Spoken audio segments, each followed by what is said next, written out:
Oke, selamat siang. Untuk hari ini, materi sistem kendali akan membahas tentang bagaimana caranya merepresentasikan sebuah sistem, yaitu dengan menggunakan fungsi alih dan juga diagram blok. Fungsi alih sendiri sebenarnya sudah Anda dapatkan dulu ya pada saat mata kuliah sistem linier. Ini tidak lain adalah yang dikenal dengan istilah transfer function. Oke, transfer function dulu di domain S ya. Jadi kemarin sudah Anda bahas tentang bagaimana caranya melakukan transformasi Laplace. Nah, ini kita pakai bagaimana kemudian menggunakannya dalam sebuah sistem kendali open loop, closed loop gitu ya. Oke, kita bahas dulu basicnya. Kenapa sih kita membutuhkan sistem itu? Kenapa harus dibuat model matematisnya? Oke, jadi kita model matematis itu perlu dibuat karena kita mau menunjukkan hubungan antara input dan juga output dari sebuah sistem. Sehingga kemudian kalau kita tahu bagaimana hubungan antara output inputnya, kita bisa memahami karakteristik sistem tersebut, behaviornya seperti apa, gitu ya. Sehingga kemudian bisa kita analisa apakah sistemnya itu sifatnya linear non linear, apakah sistemnya ini akan bersifat misalkan dia filter gitu ya, apakah bersifat low pass ataupun high pass gitu ya. Oke, sehingga kemudian kalau kita buat sederhananya sebuah transfer function, sebuah sistem sederhana, bahwa kita bisa menghitung atau respon dari sebuah sistem, output dari sebuah sistem, dulu notasinya adalah YS, kemudian sistem itu sendiri notasinya GS atau dulu bisa juga HS ya, sama saja. Biasanya yang dipakai G sama H ini ya, untuk notasi dari sistem. Nggak harus G sama H, tapi kemudian notasi kan sifatnya universal ya, kesepakatan bersama biasanya G, H gitu ya penamaannya. Kemudian untuk input ini biasanya notasinya ada yang US, bisa juga dengan XS.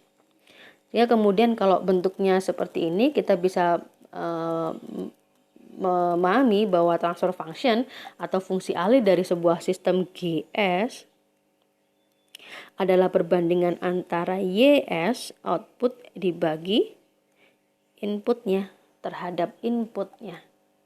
Itu adalah transfer function dari sebuah sistem. Oke, jadi Anda dulu di sistem linear juga mengenal bahwa setiap sistem persamaan matematisnya kan berupa differential equation, persamaan diferensial. Lalu kita akan menghitung berapa transfer function-nya kan gitu. Jadi contoh, Ibu pakai contoh aja langsung ya. Dasarnya dulu di sistem linear sudah dijelaskan. Basicnya sebenarnya ya Anda menggunakan transformasi Laplace, Anda pakai tabelnya ya. Jadi misalkan di persamaan diferensial sebuah sistem itu ada turunan pertama. Turunan pertama dari sebuah sistem. D per dt dari ft gitu ya.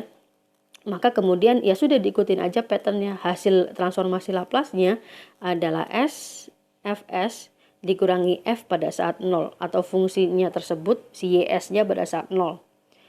Kalau kemudian ada persamaan diferensialnya ada turunan kedua, maka tinggal dikonversi saja. S kuadrat Fs-nya dikurangi SF pada saat 0 dikurangi pada saat diturunkan pertama. Jadi Y turunan pertamanya. Oke, kita pakai contoh aja ya. Misal, ada sebuah sistem memiliki persamaan diferensial seperti ini. D kuadrat YT ditambah 3DY per DT tambah 2YT sama dengan 5FT. FT ini sebenarnya sama aja dengan sinyal inputannya ya. Sebut aja bisa Anda pakai XT juga kalau Anda misalkan bingung. Oke, berarti kan masing-masing kita transformasikan pakai tabel tadi kan ya. Oke, misalkan ini D kuadrat Y per DT kuadrat. Tadi menggunakan tabel transformasi Laplace adalah S kuadrat YS dikurangi SY0 dikurangi Y, ini Y dot ya, Y turunan pertama kondisi 0. Di sistem linear dulu Anda juga sudah mengetahui bahwa pasti sebuah sistem akan memiliki initial condition ya. Initial condition ini misalkan sebut saja untuk Y0 nilainya adalah minus 1. Pada saat turunan ke nolnya sama dengan 2. Ini nanti tinggal kita masukkan ke sini kan. Ya, ke sini dan juga ke sini. Oke, kemudian nah yang ini tadi sudah D kuadrat ya. Sekarang yang DY per DT-nya kali 3. Oke, DY per DT-nya tadi kan SYS dikurangi Y0 kan gitu. Masing-masing dikalikan 3 kan, didistribusikan 3-nya. Jadi nanti tinggal dilihat tabel transformasi Laplace-nya lagi ya.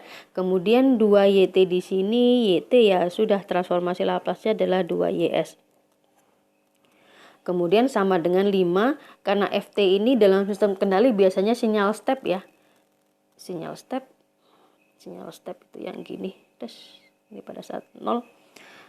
Sehingga kemudian kalau menggunakan transformasi Laplace, tabelnya hasil transformasinya adalah 5 per S. Oke, sudah habis itu nilai inisial kondisinya dimasukkan semua ya. Y0-nya sama dengan minus 1, Y dot 0-nya sama dengan 2, sehingga kemudian bisa kita sederhanakan. Kita kumpulkan sisi S-nya di sini, S kuadrat, setelah dimasukkan initial condition-nya, S-nya kita kalikan ke sana ya. Ya, sehingga kemudian di sini jadi S pangkat 3, di sini jadi S kuadrat, di sini jadi S kuadrat, di sini jadi 2S. Oke, setelah itu maka kemudian sisi yang ini kita kumpulkan semua nilai S-nya. S kuadrat ditambah 3S ditambah 2 dari YS-nya. Nah, yang sisi sini adalah sisi yang nggak ada Y-nya. Anda lempar ke sisi kanan gitu ya, yang nggak ada Y-nya. Jadi misalkan yang ini nih. Ini kan tadi jadi S kuadrat. Pindah ruas jadi minus S di sini ya. Iya. Oke, setelah selesai maka kemudian Anda bisa setelah selesai ini lempar ke sisi kanan semua, maka S adalah sama dengan minus S kuadrat minus S plus 5 dibagi ini semua taruh ke bawah. S kuadrat ditambah 3S plus 2. Ya, ini adalah bentuk transformasi Laplace-nya ya. Jadi itu bagaimana caranya mencari transformasi Laplace atau transfer function dari sebuah sistem dari persamaan diferensialnya.